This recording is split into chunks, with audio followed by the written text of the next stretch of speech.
Hello viewers, welcome to కిత్రి love stories. నేను మీ కిరణ్. ఇవాళ స్టోరీలోకి వెళ్ళిపోదామా? రాక్షస వంశం పార్ట్ 2.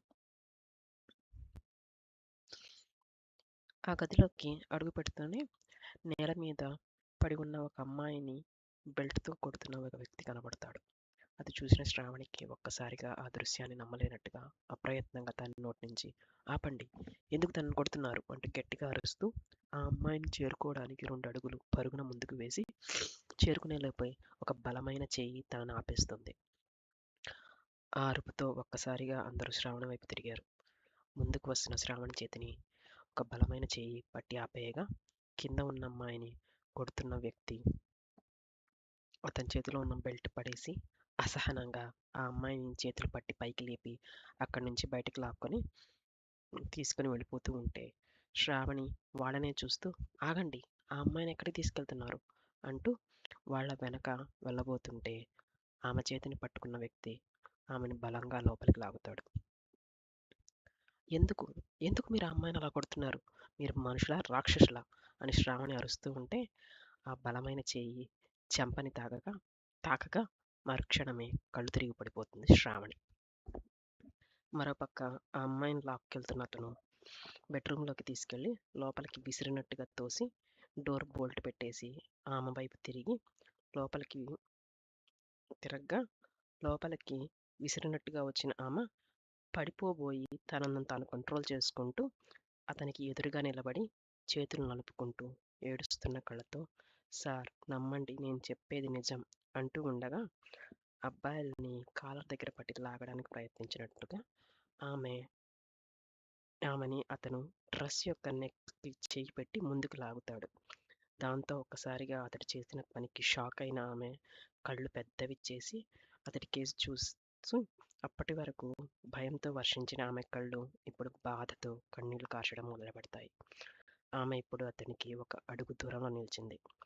ఆమె శరీర స్పర్శ అతని వేళ్లకు తగులుతుంటే ఒక్కసారిగా షాక్కి గురైన అతను అతని చేతిని గమనించి వెంటనే చేతిని తీసుకొని అసహనంగా ఆమెని అక్కడే వదిలేసి రూమ్ నుంచి బయటికి వెళ్ళిపోతాడు.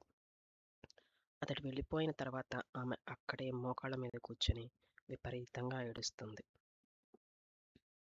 బయటికి వెళ్ళిపోయిన అతడు స్టడీ రూమ్లోకి వెళ్ళిపోయి జరిగిన దానికి అసహనంగా ఫీల్ అవుతూ కోపం చిరాకుతో అక్కడ టేబుల్ పై పెట్టి ఉన్న ఫ్లవర్ వాజ్ ఇంకా చాలా వస్తువుల్ని విసిరేస్తూ తన కోపాన్ని కంట్రోల్ చేసుకోవడానికి ప్రయత్నిస్తూ ఉంటాడు.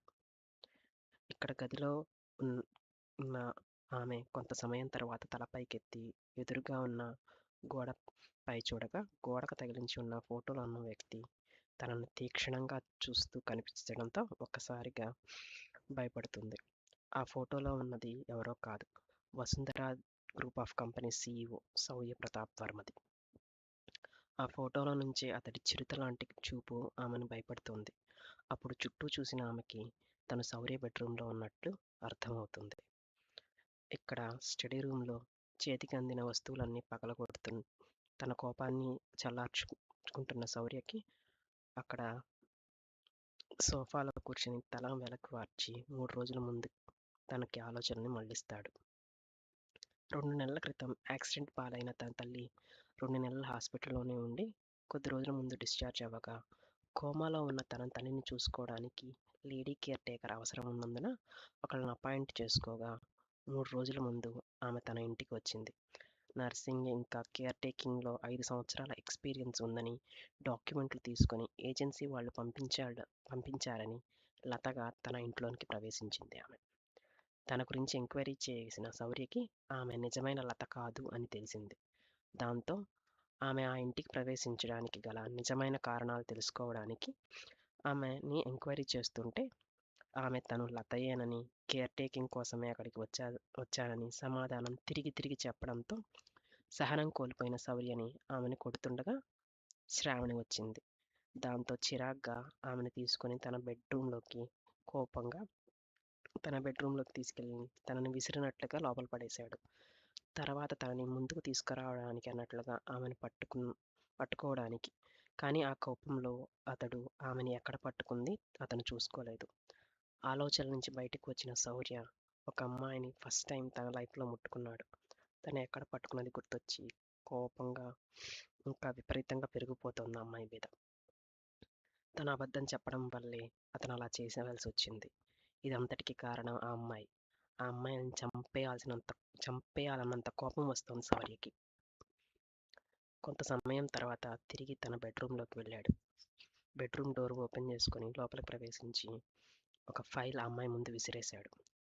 కాట్ ఆనుకొని కింద కూర్చొని మోకాళ్ళ మీద తల పెట్టుకొని ఉన్న ఆమె అతను ఫైల్ వేయడంతో పక్కన పడిన ఫైల్‌ని చేతిలోకి తీసుకొని చూస్తుంది. అందులో తనకు సంబంధించిన పూర్తి నిజమైన వివరాలున్నాయి. అతడు వెళ్ళి ఆమెకి ఎదురుగా ఉన్న సోఫాలో కాలు మీద కాలు వేసుకొని కూర్చొని, "ఇప్పటికైనా నువ్వు ఈ ఇంటికి ఎందుకు వచ్చావో నిజం చెప్తావా మిస్ విద్య?" అనగానే తల పైకెత్తి చూడగా నిప్పులు కురిపిస్తున్నాయి అతడి కళ్ళు. 6 అడుగుల భారీ విగ్రహం లాంటి అతన్ని చూస్తుంటే ఆమెకి గుండెల్లో భయం కలుగుతున్నాయి. ఆమె ఇంక మాట్లాడకపోయేసరికి "చెప్తావా లేదా" అని ఒక అరుపు అరవడంతో భయపడి తేరుకొని ఇక తన గురించి చెప్పడం మొదలుపెడుతుంది విద్య. "నా పేరు విద్య. మా నాన్నగారి పేరు సుబ్రహ్మణ్యం గారు. నా చిన్నప్పుడే మా అమ్మగారు చనిపోయారు. తర్వాత నాన్నగారే నన్ను పెంచి పెద్ద చేశారు. కొద్దిగా ఊహ తెలిసిన తర్వాత నాన్న పడుతున్న కష్టం తెలుసుకొని నాన్నకు సహాయంగా ఉండేదాన్ని. స్కూలు, ఇల్లు తప్ప నాకేమీ తెలీదు. నాకెవరు ఫ్రెండ్స్ కూడా లేరు. నేను ఎంటెక్ పూర్తి చేసి 2 సంవత్సరాలుగా ఒక సాఫ్ట్‌వేర్ కంపెనీలో ఉద్యోగం చేస్తున్నాను. నాన్నగారు ఒక ప్రైవేట్ కంపెనీలో ఉద్యోగం చేస్తారు. దానికి సంబంధించిన వివరాలు నాకు తెలియదు. నెల క్రితం నాకు పెళ్లి చూపులు జరిగాయి. అబ్బాయి వాళ్లకు నేను నచ్చానని, ముహూర్తాలు ఎక్కువగా లేవని, త్వరలోనే పెళ్లి జరగాలని పెళ్లి ఫిక్స్ చేసుకున్నారు.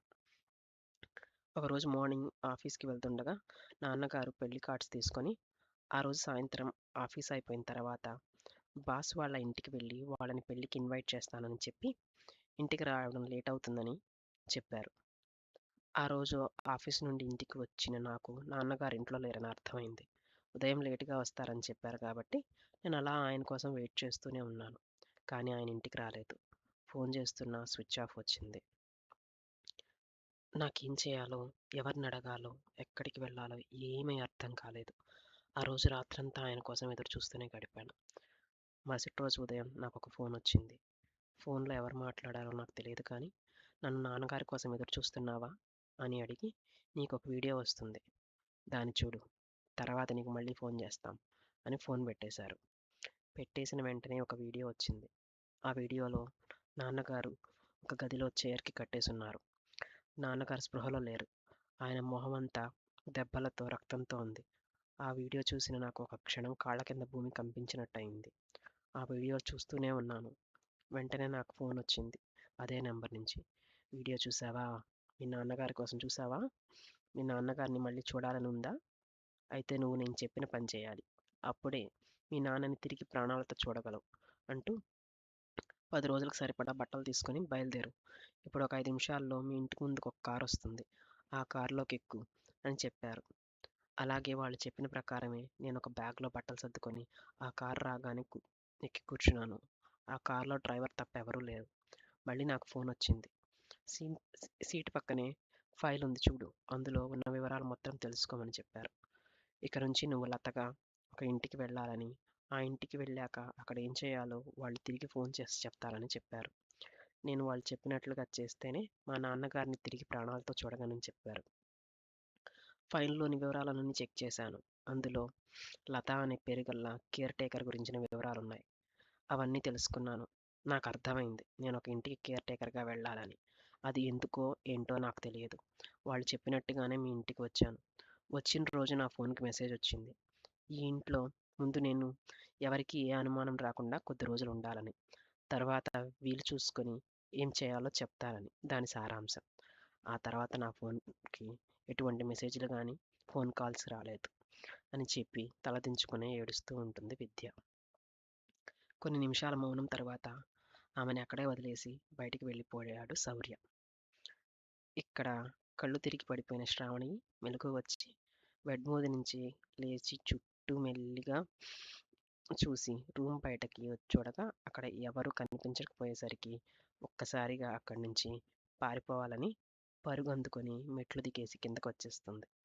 సడన్‌గా తన మొబైల్, ఇంకా బ్యాగ్ వసుంధరాదేవి రూమ్‌లో పెట్టినట్టు గుర్తుకొచ్చి, పరుగు ఆపి, తిరిగి మెట్ల మీదకి తలదించుకొని స్పీడ్‌గా పైకి వెళ్తున్న తన కళ్ళ ముందు కనిపించిన దృశ్యంతో ఆ మెట్ల మీదే భయంతో అలానే ఆగిపోతుంది. తర్వాత ఏం జరిగిందో నెక్స్ట్ ఎపిసోడ్‌లో చూద్దాం. To be continued. Thanks for watching. మీకు కథ నచ్చితే ప్లీజ్ లైక్, షేర్